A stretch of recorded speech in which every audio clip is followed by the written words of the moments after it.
નમસ્કાર, મારું નામ અઝર સૈયદ છે અને હું એક સ્ક્રીન રાઇટર છું. અને મને ખૂબ જ આનંદ થાય છે કે આજે હું અહીં શોર્ટ ફિલ્મ મંત્રાના પ્લેટફોર્મ પર તમારી સામે છું, જે છેલ્લા 13 વર્ષથી શોર્ટ ફિલ્મની કોમ્પિટિશન્સ જે છે તે કરી રહ્યા છે, ફિલ્મ ફેસ્ટિવલ્સ કરી રહ્યા છે. અને આજે હું મારી જે પણ જર્ની છે આ ફિલ્મ રાઇટર તરીકેની કે સ્ક્રીન રાઇટર તરીકેની એના વિશે આપની સાથે કંઈક શેર કરવા માગું છું. હાલમાં જ એક ફિલ્મ રિલીઝ થઈ છે જેનું નામ છે કિટ્ટા કિટ્ટા. જે ફિલ્મની સ્ટોરી, સ્ક્રીન પ્લે અને ડાયલોગ મેં અને મારી પાર્ટનર અંતિમા પવારે લખ્યા છે. અને એના એક દિવસ પહેલા એટલે કે 18 તારીખે એક વેબ સિરીઝ શેમારુમી એપ પર રિલીઝ થઈ છે જેનું નામ છે વારસો. એનું પણ સ્ટોરી, સ્ક્રીન પ્લે અને ડાયલોગ મેં અને અંતિમા પવારે લખ્યા છે. અને આ જર્ની અમારા માટે ખૂબ જ રસપ્રદ રહી છે. એના માટે અમે કેટલાક ડિસિઝન્સ લીધા અને ડિસિઝન્સ કેવી રીતે પે ઓફ થયા એક રસપ્રદ વાત છે. ફર્સ્ટ ઓફ ઓલ જણાવી દઈએ કે અમારું જે બેકગ્રાઉન્ડ છે કે મારું બેકગ્રાઉન્ડ એમ તમે બેચલર ઓફ કોમર્સ પણ કર્યું છે, પણ મારો ઇન્ટરેસ્ટ જે છે હંમેશાથી લિટરેચર તરફ હતો, ઝુકાવ હંમેશાથી વાર્તાઓ તરફ હતો. અને એટલા માટે મેં પછી કોમર્સ કર્યા પછી પણ BA વિથ આર્ટ્સ કરવાનું નક્કી કર્યું. અને મને શેક્સપિયર ને બીજા આપણા જે પોએટ્સ છે, કીટ્સ છે, એ બધાને વાંચવાની, એમને સમજવાની જે તક મળી એનો એક અદ્ભુત લાવો છે. બિકોઝ ગુજરાતી તો ઓફકોર્સ હું જાતે સમજી શકતો હતો, એની ઘણી બધી વાર્તાઓ હું વાંચતો હતો. પન્નાલાલ પટેલ અને ઈશ્વર પીટલીકર ને ગોવર્ધન રામ ત્રિપાઠી આપણા, તો એમની વાર્તાઓ તો હું વાંચીને સમજી શકતો હતો કારણ કે આપણી ભાષા છે. પણ અંગ્રેજીની જે વાર્તાઓ કે એનું જે સાહિત્ય સમજવા માટે જે BA લિટરેચરે મને હેલ્પ કરી છે, દેટ વોઝ વન્ડરફુલ. અને એનાથી મને એક નવું વાર્તા વિશ્વ પણ મારા સામે ઊભું થયું. અને આ વાર્તા વિશ્વની સાથે સાથે પેરેલલી જે ફિલ્મો હું નાનપણથી જોતો હતો, ઘણીવાર હું સ્કૂલો બંક કરીને મેં ફિલ્મો જોઈ છે. અને જૂની હિન્દી ફિલ્મોની સાથે સાથે ઇંગ્લિશ ફિલ્મો પણ હું એટલી જ જોતો હતો અને મને એમાં ખૂબ જ મજા પડતી હતી અને હું ઘણીવાર એ વાર્તા વિષયમાં ખોવાઈ જતો હતો. અને ત્યારથી ધીરે ધીરે એવી ઈચ્છા મારા મનમાં થઈ કે મારે પણ વાર્તાઓ કહેવી છે. પણ હવે વાર્તાઓ કહેવા માટે તમારે એક મીડિયમ ચૂઝ કરવું પડે. ક્યાં તો તમે વાર્તાઓ લખી શકો, ક્યાં પછી તમે વાર્તાઓથી ફિલ્મો બનાવી શકો. મારે એકચ્યુઅલી બંને કરવું હતું. અને સદનસીબે અમને એવો મોકો મળી ગયો કે અમારી જે વાર્તા લખેલી છે વાર્તા પરથી ફિલ્મ બને અને વેબ સિરીઝ બને. અને આ એક ખૂબ જ એક સરસ માઇલસ્ટોન રહ્યું અમારા માટે. અમે માસ કમ્યુનિકેશન પણ કર્યું છે અને એ માસ કમ્યુનિકેશનનો એક પાર્ટ હતો ફિલ્મ મેકિંગ. અને હું સ્પેસિફિકલી મેન્શન કરવા માંગીશ અમારા મેન્ટર જે હતા શાયર ગાંધી, રાઈટ. એમણે ઘણી બધી સરસ ફિલ્મોથી પરિચય કરાવ્યો. અને હું તો ઓફકોર્સ પહેલાંથી ઘણી બધી ફિલ્મો જોતો હતો, ઇંગ્લિશ પણ, બટ એ સિવાય પણ એવી ક્લાસિક ફિલ્મોને એમણે જે પરિચય કરાવ્યો એ પણ મારા માટે ખૂબ જ મહત્વનો રહ્યો. પણ આ બધાનું બીજ ખરેખર તો જોવા જઈએ તો મારા બાળપણમાં પડેલા છે. કે જ્યારે હું જે ન્યૂઝપેપર્સ રીડ કરતો હતો, ખાસ કરીને સંદેશ અને ગુજરાત સમાચાર બંને, અને એની પૂર્તિઓમાં જે કોલમનિસ્ટ હતા જેમ કે જય વસાવડા, મોહમ્મદ માંકડ, એ બધા પાસેથી ઘણું બધું શીખ્યું. અને સિનેમાની અંદર મારો ઇન્ટરેસ્ટ વધારવામાં જય વસાવડાનો પણ એક મહત્વનો હિસ્સો છે હું કહી શકું છું.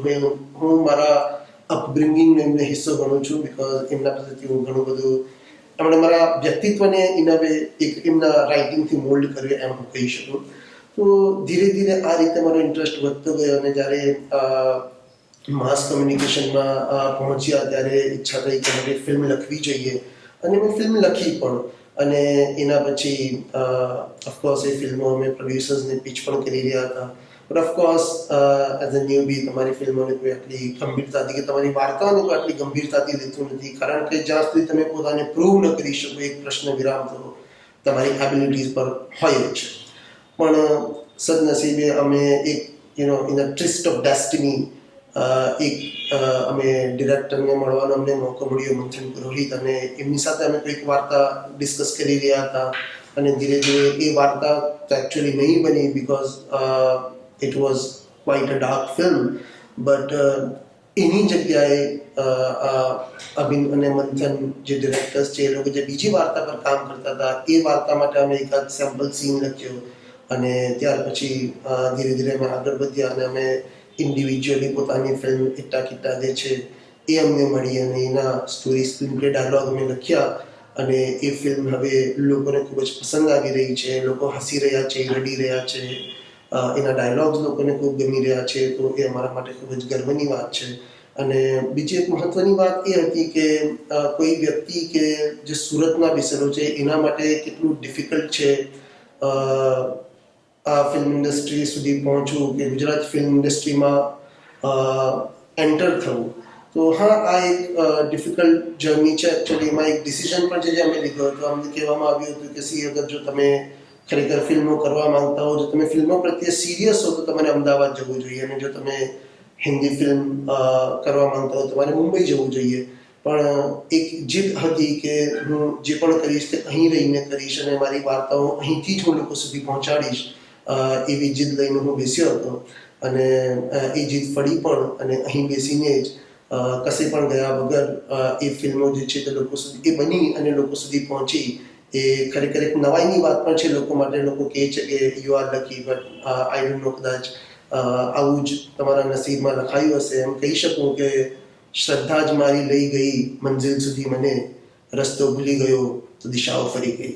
બસ એવી જ કંઈક રીતે આવી રીતે રસ્તો મળ્યો છે અહીં બેસીને અને અમે લોકો સુધી પહોંચી શક્યા અને અમારી વાર્તા જે છે લોકો સુધી પહોંચાડી શક્યા. એ ખરેખર એક ખૂબ જ સરસ વાત છે. અમને ખૂબ જ આનંદ થાય છે અને હજુ એવી ઘણી બધી વાર્તાઓ અમારી પાસે છે જે અમે લોકો સુધી પહોંચાડવા માંગીએ છીએ.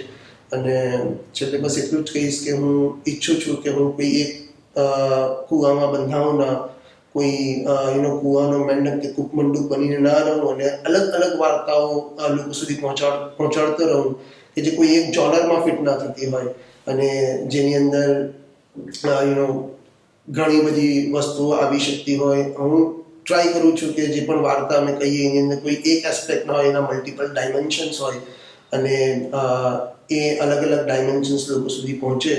તો એ અમારા માટે કે મારા માટે ખૂબ જ મહત્વની વાત રહેશે કે જો હું એ કરી શકું તો હું મારા તરફથી પૂરેપૂરી ટ્રાય કરી રહ્યો છું, હું પ્રયત્નો કરી રહ્યો છું, આગળ લખી રહ્યા છીએ અને અમે આશા રાખીએ છીએ કે જેટલો પ્રેમ અમારી ફિલ્મ ઇટ્ટા કિટ્ટાને મળ્યો અને અમારી વેબ સિરીઝ વારસોને જે પ્રતિસાદ મળી રહ્યો છે શમારૂની એપ પર, એવો જ પ્રતિસાદ અમારી બીજી ફિલ્મોને પણ, આવનારી ફિલ્મોને પણ મળે અને એ ફિલ્મો પણ આટલી જ સરસ રીતે લોકો સુધી પહોંચી શકે એવી હું અપેક્ષા રાખું છું. Thank you very much.